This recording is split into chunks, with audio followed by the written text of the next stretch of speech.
Bonjour à tous mes étudiants en logique mathématique. Aujourd'hui, on poursuit notre étude des binaires avec certaines opérations. Alors, pour ceux qui veulent me suivre avec leurs notes de cours, je suis à la page 13 de vos notes de cours. Un peu plus tard, on va remplir certains exemples. Alors, ce serait une bonne idée de les avoir avec vous. Opérations en binaire. L'addition et la soustraction sont les deux seules qu'on va le voir dans le cadre de ce cours-ci. Si la division et la multiplication vous intéressent, vous pouvez venir me voir, puis on pourra en discuter ensemble. Alors pour aujourd'hui, on va parler d'addition. Quand on additionne deux binaires, vraiment les différentes situations qui peuvent survenir sont les suivantes. Je les ai illustrées dans le petit tableau ici. On va le remplir, ce tableau-là, ensemble. 0 plus 0, je pense qu'on peut s'entendre pour dire que ça donne 0. 0 plus 1, 1. 1 plus 0, 1. 1 plus 1 maintenant. Qu'est-ce que ça donne? Il faut peut-être y réfléchir un petit peu plus à celui-là. Alors, ce que j'ai fait ici, j'ai écrit les nombres binaires, dans le fond, l'équivalent de 0 à 6 en binaire.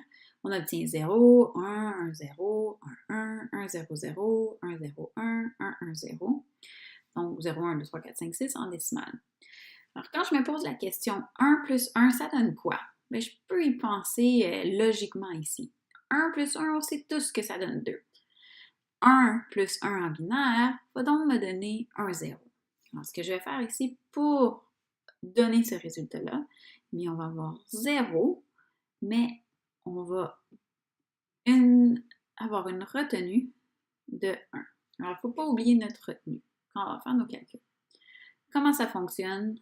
Voyons-le avec un exemple. Alors, je suis à l'exemple 3.7 dans vos notes de cours.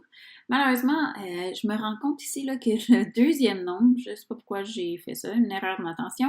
Donc, vous voyez ici, le deuxième nombre devrait être 1, 0, 1, 1. Moi, j'écris 1, 1, 1, 1. Alors, ce qu'on va faire là, pour que ça fonctionne, je vais simplement, dans le fond, aller mettre 1 ici. Okay? Si vous pouvez tout faire ça ici, aller faire semblant que ça c'est 1, comme ça, l'exemple que j'ai tapé va être identique à l'exemple que j'ai effectué. Fait que 1, 1, 1, 1, 1, c'est notre deuxième. OK, maintenant que ça c'est fait, effectuons-la, cette addition-là. Alors, 1 avec 1, on l'a mentionné dans le tableau suivant, ça nous donnait 0 avec une retenue de 1. 1 plus 0, 1. 1 plus 1, 0 avec une retenue de 1. 1 plus 1, donc ça ici, ça va me donner 1, 0, mais je veux ajouter 1 à ça. Donc, j'ai besoin d'aller ajouter ce 1-là. OK, repensons à nos binaires comme tantôt. Si on a 1, 0, puis on ajoute 1, on obtient 1, 1. Alors, c'est pour ça qu'il y a 1 ici avec une retenue de 1. 1 plus 0, ça me donne 1, plus 1, 0 avec une retenue de 1. 1 plus 1, 1, 0 avec 1. Donc là, je suis rendue à 1, 1. 1 plus 1, 1, 0. Alors, la réponse, c'est 1, 0, 1, 0, 1, 0, 0. J'espère que ça a cliqué pour certains.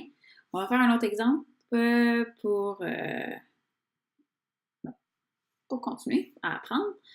Ici, mon prochain exemple, donc 3.7b, j'ai 1, 0, 0, 0, 1, 0, 1 plus 1, 0, 1, 1, 1.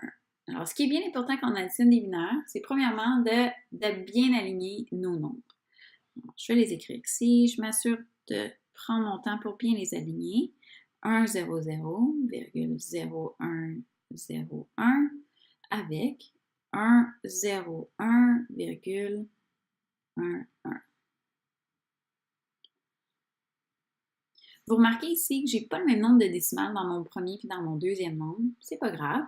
Si vous voulez, vous pouvez rajouter des zéros ici, mais ce n'est pas essentiel. Parce qu'on sait tous que 1 plus rien, si j'ai 1$ puis j'ai rien gagné cette journée-là, je n'aurai pas plus d'argent qu'au départ. Donc 1 plus rien, ça me donne 1.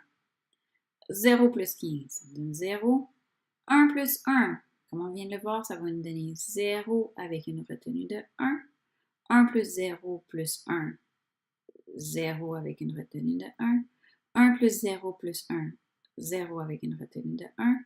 1 plus 0 plus 0, 1, puis 1 plus 1, 1, 0. Alors 0, je pourrais mettre la petite retenue là, mais bon, c'était ma dernière colonne. Faut pas oublier, c'était un nombre fractionnaire, j'avais une virgule ici, j'ai une virgule là, j'obtiens donc une virgule. dans ma réponse finale. Et le résultat, 1010,0001. Donc, c'est tout pour ce qui est de l'addition. On va se reparler bientôt pour la soustraction de nombres binaires. C'est un petit peu plus compliqué parce que là, au lieu de penser au concept de retenue, il faut penser au concept d'emprunt. Alors, à la prochaine!